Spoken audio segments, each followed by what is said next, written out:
vamos ler uma carta de Antero a Jaime Magalhães de Lima. Temos diante de nós duas fotografias.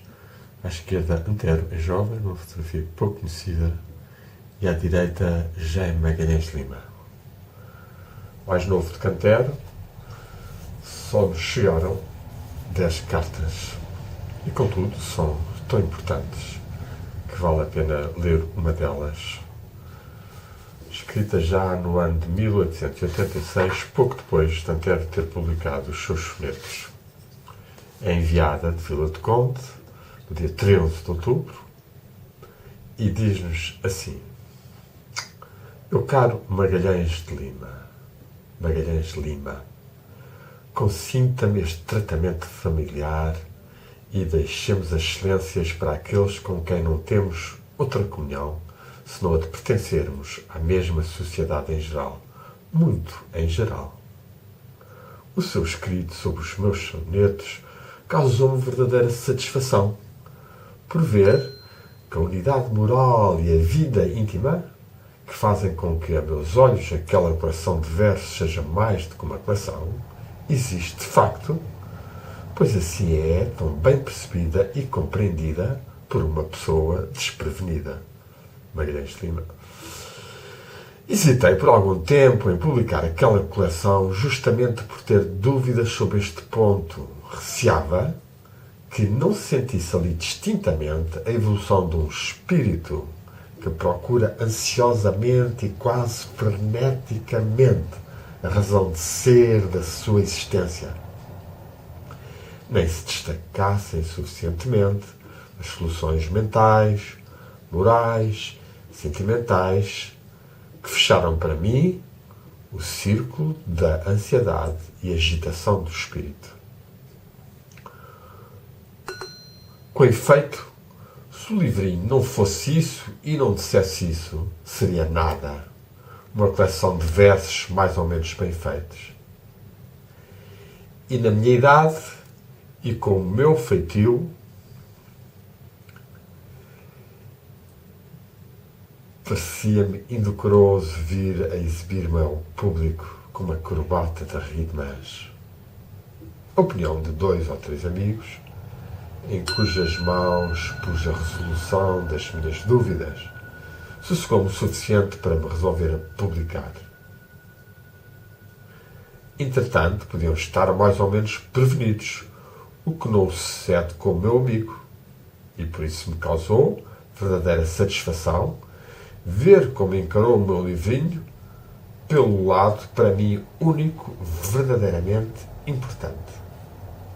Dir-me agora, mas porquê é que não deu à parte afirmativa do seu livro um desenvolvimento proporcional à importância dela, tornando-a dominante pelo número das composições, pela variedade de aspectos da sua ideia ou do seu sentimento? Tendo feito a mim mesmo por várias vezes essa pergunta, e não encontro outra resposta senão esta. Pela mesma razão que o pinheiro, embora transplantado para outra terra e outro clima, nunca poderá dar senão pinhas, ou não dará coisa alguma. Não se podem viver 2 vidas, e a poesia só é verdadeira sendo a expressão da vida, na sua unidade, na sua harmonia e plenitude. A natureza tinha-me talhado para romântico, descabelado, pessimista, satânico, que sei eu. Mas tinha-me dado ao mesmo tempo, por singular contradição, razão e sentimento moral para muito mais e melhor. Daí, conflito, guerra civil, luta interior. Esta luta foi a minha vida e é o que explica a aparente singularidade, de parênteses que reconheço ser grande, e a esterilidade dela. O que venceu em mim foi a razão e o sentimento moral. Mas a imaginação e a paixão, embora vencidas, não se submeteram.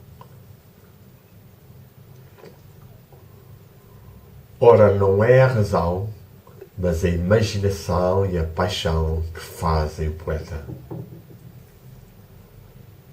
Se lhes quisesse ceder, sei que daria, para continuar a comparação de há pouco, inúmeras pinhas e seria um pinheiro dos mais altos.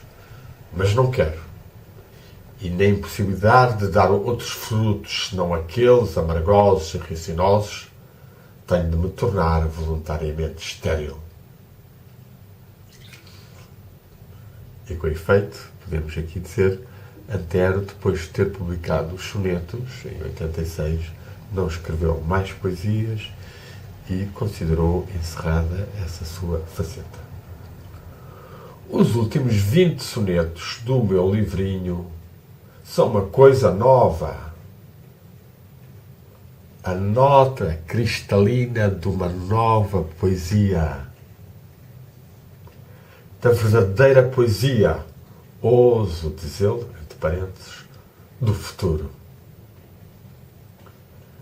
Mas tirar dessa pobre nota o mundo de harmonias que ela virtualmente encerra, desdobrá-la, desenvolvê-la nos 1000 aspectos de que ela é capaz, isso, meu amigo, não é para mim, não o poderia fazer. Requerer-se-ia para isso a frescura, a virgindade de imaginação e sentimento, a calma unidade moral de quem entra na vida por uma porta brilhante. Não a dolorosa e sombria imaginação de quem chega a essa porta de luz, arrastando-se com terrível esforço através de um matagal povoado de criações noturnas.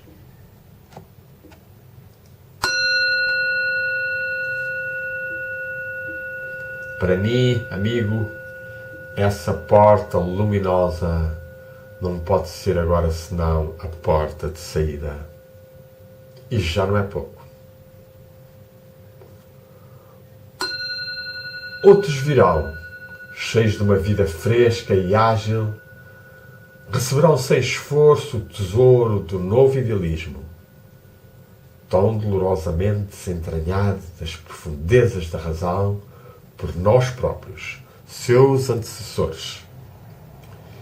E, ricos sem trabalho, poderão ser pródigos de cantos, fecundos como tudo que brote fácil e espontaneamente. Nós outros não. Um profundo suspiro, um suspiro de infinita doçura, mas de infinita melancolia.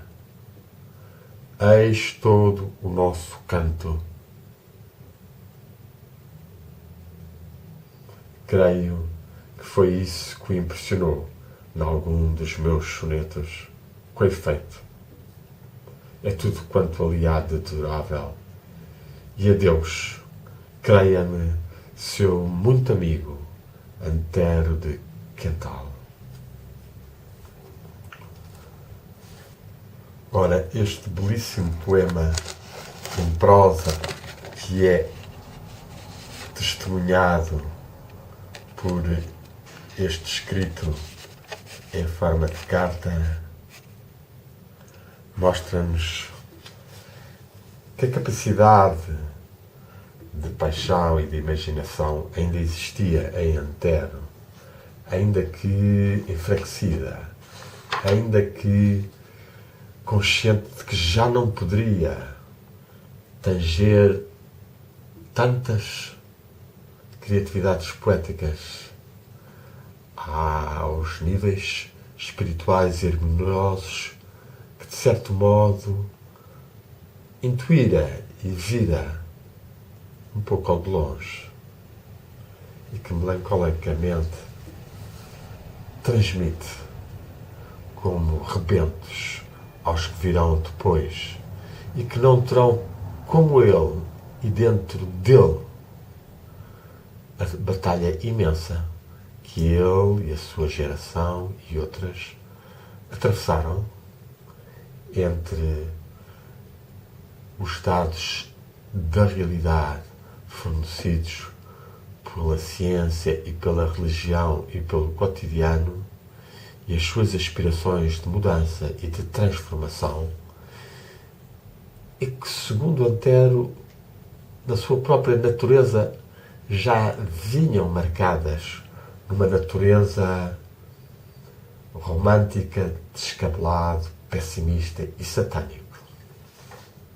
Ao que também passa, por exemplo, por Fernando Pessoa, ou por Alberto Osório de Castro, ou por Luís de Montalvor, uma série de escritores e pensadores já da geração de Orfeu, mas que vão sofrer esta mesma problemática de encontrarem a harmonia, a verdade, a beleza no meio de um meio atrasado, conservador e com muitos aspectos violentos e negativos. Diga-se que Jaime Magalhães Lima era o interlocutor certo para esta carta, tanto mais que era um mais jovem do que ele e porque se tornaria um notável pacifista, vegetariano e agricultor biológico, cultivando na sua quinta perto de Aveiro e gerando inúmeros livros tingidos de espiritualidade e de humanismo e tendo feito, em alguns deles, trabalhos valiosos, como aquele em que narra a sua ida à Rússia, à famosa quinta ao domínio Nhacha Poliana de Tolstói, para se informar e para dialogar com ele sobre o movimento da não-violência e do renascimento religioso. Ou ainda a sua outra obra, Rasto de Sonhos, a arte e alentos de pousadas da minha terra, onde faz uma análise profunda e muito sensível aos diversos tipos de habitação e de características delas que houve ao longo dos séculos em Portugal. Pois, nesta carta, a Jaime Magalhães Lima, Antero realça a sua alegria por ter encontrado alguém que, não o conhecendo muito bem, não sabendo que ia sair aquele livro, e está, portanto, desprevenida, se agrada, se maravilha e lhe agradece por ter visto uma evolução espiritual forte e uma nota positiva que aflora em alguns dos últimos poemas. Pois teremos que ser até mais rigorosos e considerar que uma parte deles ainda estão tingidos por uma não osmose, uma não visão plena do espírito e do mundo espiritual e mesmo uma experiência da divindade. Estes aspectos, fatalmente, que em Antero, depois de uma explosão inicial juvenil em que arderam muito em simultâneo com a influência de Alexandre Herculano e da sua forte musa amorosa, esplendente de força da época, mas que, com o desenrolar do tempo e com uma certa doença do seu sistema fisiológico, digestivo e nervoso, foram provocando, aumentadas com as ilusões da vida, uma crescente visão pessimista e negativa da vida, no que foi muito influenciado, certamente também, pelas suas leituras filosóficas, que tinham alguns aspectos nesse sentido, ainda que noutros, e mesmo nesses Antero trabalhou-os e aprofundou-os, nomeadamente os aspectos do inconsciente, no qual circula uma energia psíquica uma energia psíquica de tendência para a verdade e para o amor, e que Antério realçará como um panpsiquismo que subjaz a manifestação e do qual alguns seres, pelas suas experiências de magnetismo e de telepatia, algo que Antério conheceu com alguns amigos, permitem chegarmos a ver em Antério um pioneiro de algumas das teorias modernas da afirmação do campo unificado de energia, consciência e informação que une todos os seres num emaranhamento de mentes e no qual nós podemos ter acesso a uma velocidade superior à luz e num princípio de não localidade e, portanto, numa transcendência das delimitações espaço-tempo, passado, presente, futuro, a informações que são verdadeiramente novas ou necessárias aos nossos trabalhos. Estamos, pois, num aspecto de captação maior das forças, dos arquétipos, dos psicomorfismos, das intuições, das verdades que existem nos planos espirituais e que, até agora, apenas alguns clarividentes e intuitivos conseguiam melhor e dos quais Antério, de certa forma, foi um ser que, de algum modo e por algumas formas, intuiu e afirmou tal, nomeadamente em algumas cartas e textos, em que fala do valor importante da contemplação, da entrada no coração, no interior mais profundo de nós próprios, para tentarmos ouvir a voz da consciência, a voz do espírito e conseguirmos, aos poucos, irmos regrando a nossa vida, e ele confessará que esse é o trabalho mais difícil de toda a vida, o trabalho moral, de conseguirmos que essas intuições e sentimentos e imperativos éticos vençam o nosso egoísmo. E vemos como isso mundialmente é tão visível no imperialismo de alguns países e de alguns grupos de pressão, em especial os petrolíferos, os financeiros, que têm destruído o planeta e grande parte da humanidade, causando sofrimentos, frustrações, revoltas, ódios de longa duração. Portanto, esse egoísmo, vencê-lo é a grande tarefa.